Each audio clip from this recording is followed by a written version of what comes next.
సరిపోదా శనివారం మరి గురువారం వచ్చినారే శనివారం రాదు అంటే సరిపోదా శనివారం సరిపోలేదు.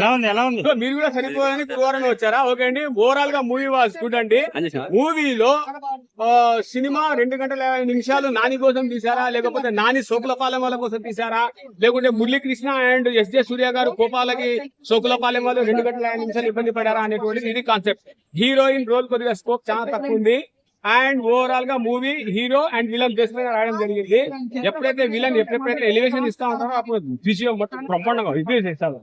బ్యాక్గ్రౌండ్ స్కోర్ ఎలా ఉంది? విలన్ ఎప్పుడైతే ఎస్జే సూర్య వస్తారో అప్పుడు బ్రహ్మాండంగా నాని హీరో ఇలా అండ్ సెకండ్ హాఫ్ ఉంటది. ఒక వ్యక్తిలో ధైర్యం రావాలంటే మినిమం టైం తీసుకుంటుందా? రెడ్ బుల్ తాగినా ఏమన్నా వెంటనే ఎనర్జీ రావడానికి లేదు కదా. రెడ్ బుల్ అయినా టైం తీసుకుంటుంది కదా. సో ఒక వ్యక్తి నేను ఇస్తాను సో అది పార్ట్ సెకండ్ హాఫ్ అనేటువంటిది. ఓవరాల్ గా మూవీ వాజ్ గుడ్. 3కి 3 రేటింగ్ ఇస్తున్నా. బ్లండర్ మిస్టేక్ ఏం తెలుసా, మూవీలో నాని ఫైట్ చేసేటప్పుడు ఒక రోప్ కట్టుకుంటాడు. ఆ రోప్ నల్లగా ఉన్న రోప్ తెల్లగా అయిపోతుంది. పేరెల్లో చూసారో నాకు తెలియదు. సరే అదే రోపు మళ్ళీ కాలుతా ఉంటది కదా. కాలేటప్పుడు కనీసం థ్రెడ్ అన్నా కాలాలి కదా, కాలకుండా ఉంటది. అంటే ఆ రోపు కూడా అంత నేచురల్ గా యాక్టింగ్ చేసింది నాని గారితో అని అర్థమైపోయింది. నాకు అర్థమైంది. వేరే వాళ్ళు క్యాచ్ చేయలేదు, నేను క్యాచ్ చేసేసుకున్నాను. Intelligent guy.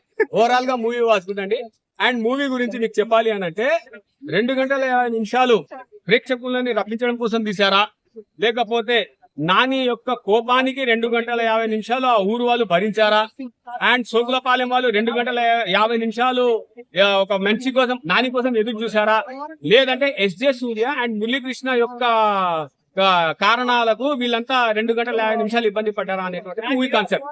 అండ్ ఓవరాల్ గా ఇందులో ఎవరెవరు ఎలా చేశారు, ఎస్జే సూర్య వైలెంట్ గా చేయడం జరిగింది, నాని సైలెంట్ గా చేయడం జరిగింది, మురళీకృష్ణ డిఫరెంట్ గా చేయడం జరిగింది. సో ఈ విధంగా హీరోయిన్ స్కోప్ తక్కువ ఉందండి కొద్దిగా, నో ప్రాబ్లం.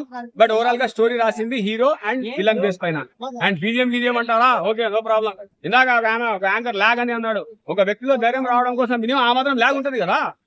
ఇదేమైనా రెడ్ బుల్ తాగానే ఎనర్జీ రావడానికి అయినా అది కూడా రాదే, టైం తీసుకుంటది. సో ఓవరాల్ గా మూవీ వాజ్ గుడ్ అండి. అర్థమైందా? నెక్స్ట్ వీక్ వరకు వేరే సినిమా లేదని అర్థమైపోయింది నాకు. ఈ సినిమా తప్ప చూసే అవకాశం లేదు మీకు. అర్థమైందా? నాని మాస్ రోల్ సూట్ అయ్యాడా? అంత అరగంట రోల్ కి నాని పర్సనాలిటీ సూట్ అయిందా? ఒక్కటి నిజంగా చెప్తున్నా, నాకు ఒకసారి కోపం వచ్చేసింది. నా క్యారెక్టర్ మీద కోపం వచ్చింది, అండ్ ఎస్జే సూర్య మీద కోపం వచ్చింది. స్కూల్ పిల్లలు ఉన్నప్పుడు ఆయన తుపాకీ తీసి చూపించారు. అసలు ఏం మెసేజ్ ఇద్దాం అనుకుంటున్నారో నాకు అర్థం కాదు. సో ఆ సీన్ కట్ చేసినా కూడా బాగుండేది. ఆ పిల్లలకి ఇప్పుడు మనమే గన్ని ఇలా యూజ్ చేశారు అనేది. సో ఈ ఒక్క సీన్ నాకు కొద్దిగా irritate. But overall movie was good. So ఇలాంటిది ఒకవేళ పిల్లలు ఉన్నప్పుడు ఇలాంటి జాగ్రత్త పడితే బాగుంటుంది అని నేను అంటున్నాను. ఎందుకంటే ఒక మూవీలో ఇలాగనే ఒక మూవీలో స్కూల్లో గన్ తీసుకుని వెళ్ళిపోతారు కదా, దానికి చాలా మంది నెగిటివ్ కామెంట్ చేయడం జరిగింది. దాని ప్రభావం చెప్తుంది. ఓకేనా? ఓకే. సూర్య కమాండింగ్ ఉన్న డామినేషన్ బాగా కనిపించింది అన్నారు నాని. మేము బాబా ఇంకా నిజంగా చెప్తున్నా, సెన్స్ ఉంది.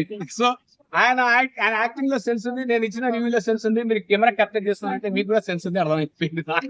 సో ఓవరాల్ గా movie was good. Any question?